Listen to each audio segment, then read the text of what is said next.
Before history, before language, before fire, there was only survival. A world ruled by beasts, where one fragile creature dared to stand. From the shadows of the jungle to the vast African plains, we rose. Not the strongest, not the fastest, but the most curious. And in that curiosity, the spark of something eternal was born. This is the story of us.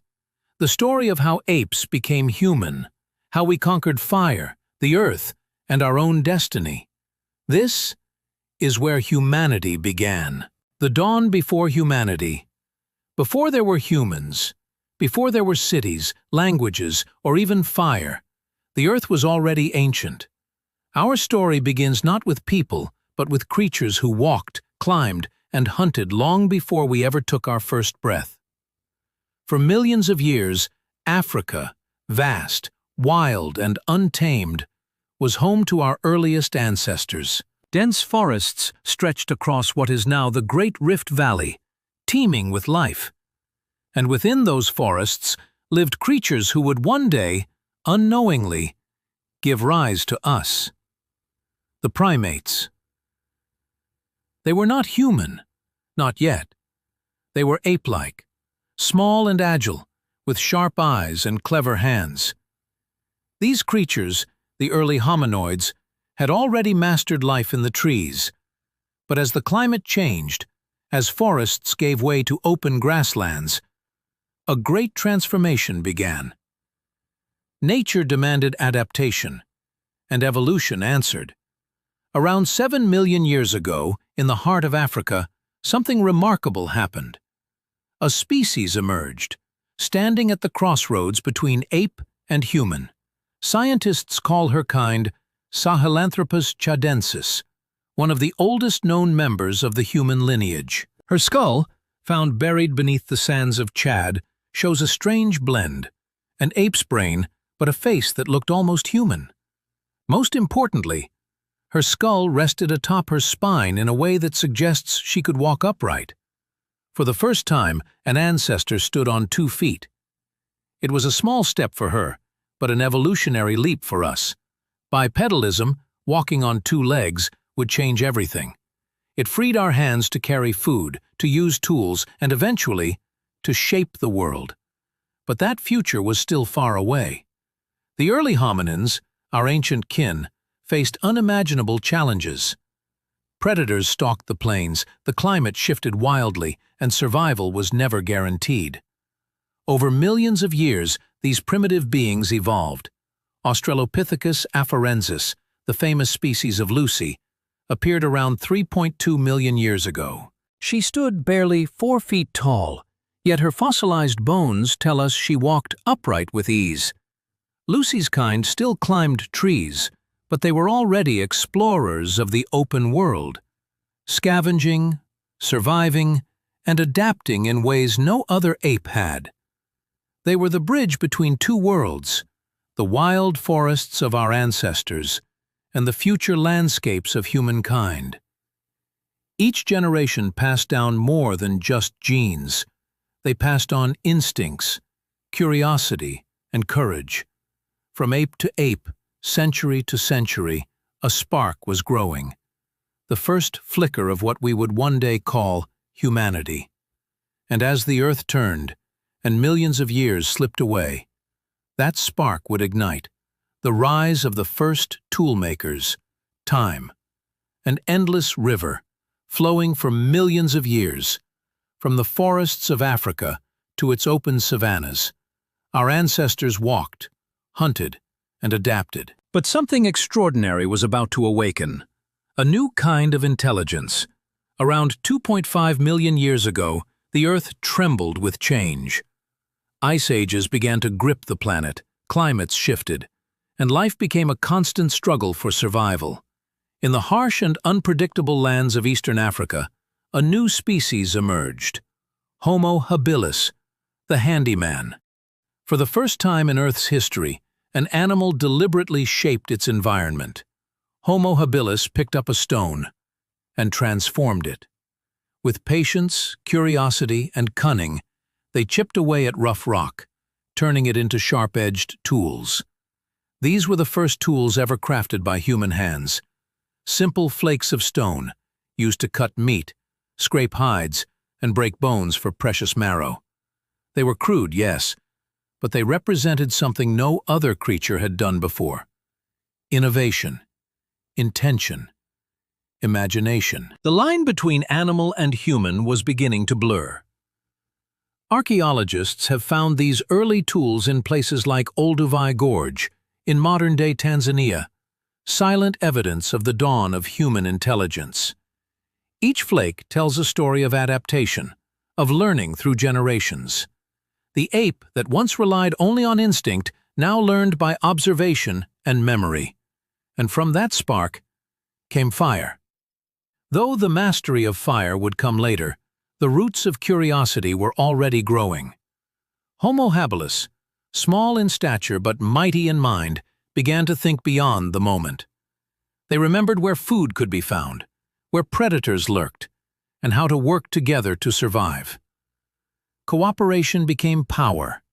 Against the beasts of the plains, lions, leopards, and hyenas, these early humans had no claws, no fangs, and no armor. But they had something greater: the mind. Together, they learned to use tools not just for hunting, but for protection. They scavenged carcasses, cracked open bones for sustenance, and shared food within their groups. The seeds of community were being planted. And as these handy men thrived, evolution continued its relentless march.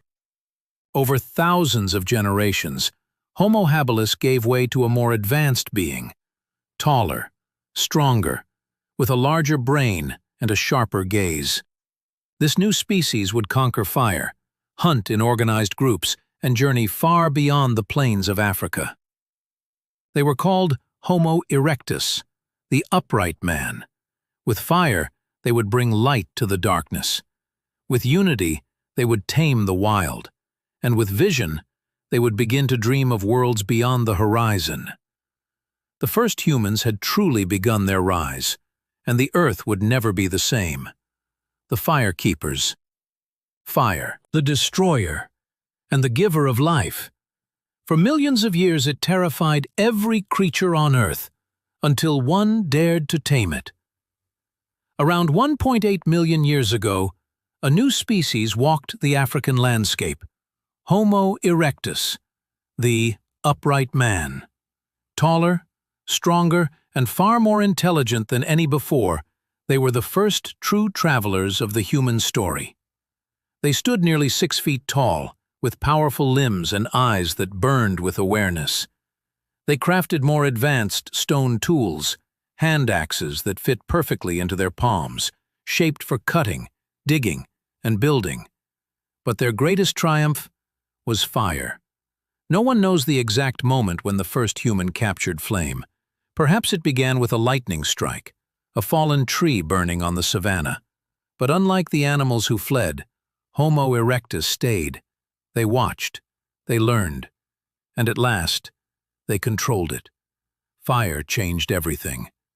It provided warmth during cold nights, protection from predators, and the means to cook food, unlocking nutrients that fueled the growth of their expanding brains.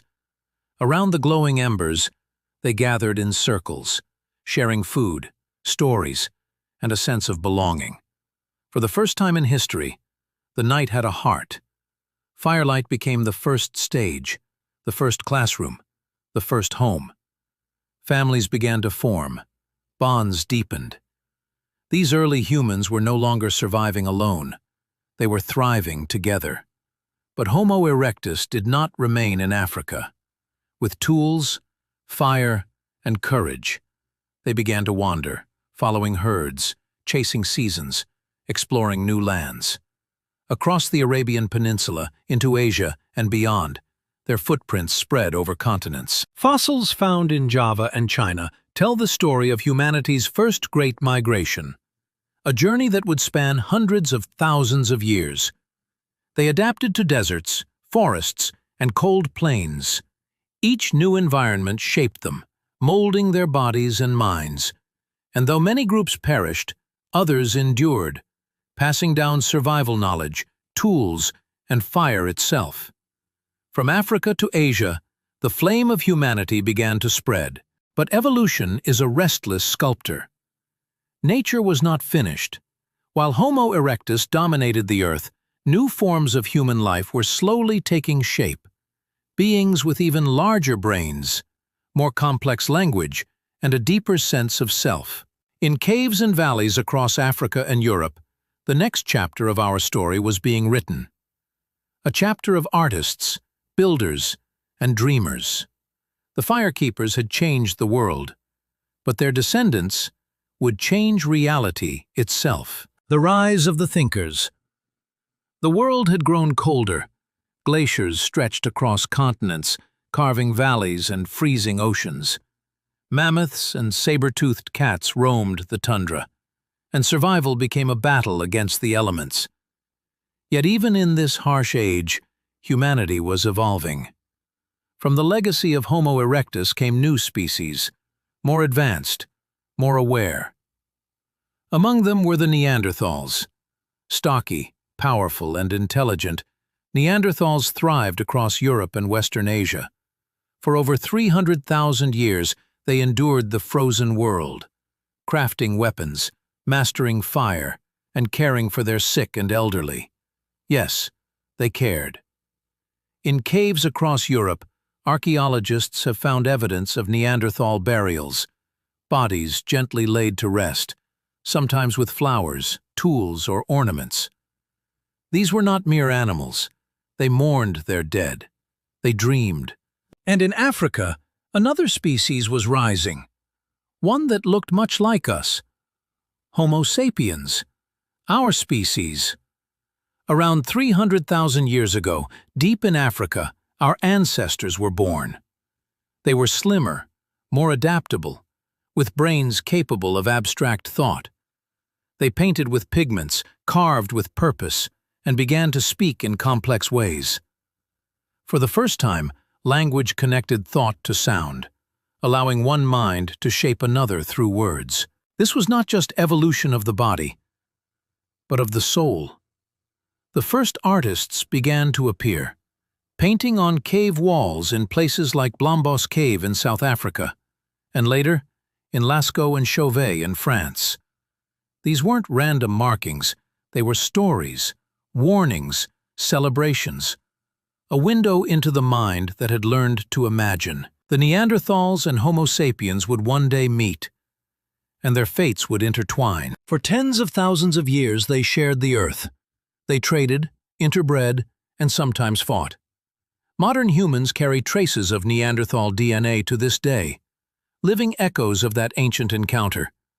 But while the Neanderthals were masters of survival, we were masters of adaptation. We learned to cooperate in larger groups, to plan ahead, to create tools not just from stone but from bone, wood, and imagination. We invented symbols, art, and faith. And so, from the ice and the fire, from struggle and cooperation, came something the world had never seen. A species that could dream of tomorrow. We were no longer bound by instinct alone. We began to ask questions. Who are we? Why are we here? What lies beyond the horizon? These questions would drive us forward, to explore, to invent, and to rule the earth. The thinkers had awakened, and soon their minds would reshape the planet itself. The dawn of modern humanity. From the depths of Africa, a new dawn broke, not of light, but of consciousness. Homo sapiens, the wise ones, had arrived. It was around 70,000 years ago when the first bands of modern humans began to leave Africa. They carried with them something far greater than tools or fire. They carried imagination. That invisible force would come to define our destiny. Across deserts and mountains, through forests and frozen seas, our ancestors spread to every corner of the earth. They hunted mammoths in Siberia, fished in the rivers of Asia, and built shelters on the plains of Europe. They crossed into Australia by raft, and tens of thousands of years later into the Americas by land and ice. Everywhere they went, they adapted, changing not only themselves but the world around them. The forests became homes. The stones became temples. The sky became a map. With larger communities came language, culture, and art. Around campfires, they told stories, tales of the hunt, of the stars, of gods and ancestors. These stories bound people together, giving meaning to the struggle for survival. It was here that culture was born, the invisible web that would weave humanity into a single species with a shared destiny. In time, we learned to plant seeds, to tame animals, and to build villages. The age of hunters and wanderers slowly gave way to the age of settlers. With agriculture came abundance, and with abundance came civilization. From the fertile valleys of Mesopotamia to the banks of the Nile, from the Indus River to the mountains of China, humans began to build empires of stone and story. We charted the stars, wrote languages, forged metal, and built monuments to gods and kings. No longer just a creature of nature, humanity had become the architect of the world. But our triumph carried a cost. With mastery came conflict. With invention came destruction. We learned to build cities and to burn them. Yet even in chaos, the flame that began millions of years ago, in the eyes of an ape that dared to stand, still burns within us. We are the children of survival, born of fear, forged by fire, guided by curiosity. From Sahelanthropus to Homo habilis, from Homo erectus to Homo sapiens. Our story is not just one of evolution, but of transformation. We learned not only how to live, but how to wonder. And that, more than anything, is what makes us human. The journey from ape to human was not just the story of evolution. It was the awakening of the mind. And our story, the story of humanity, has only just begun. From the first spark in the darkness to the cities that touch the sky, our journey has never ended. We are the children of the stars, and our evolution has only just begun.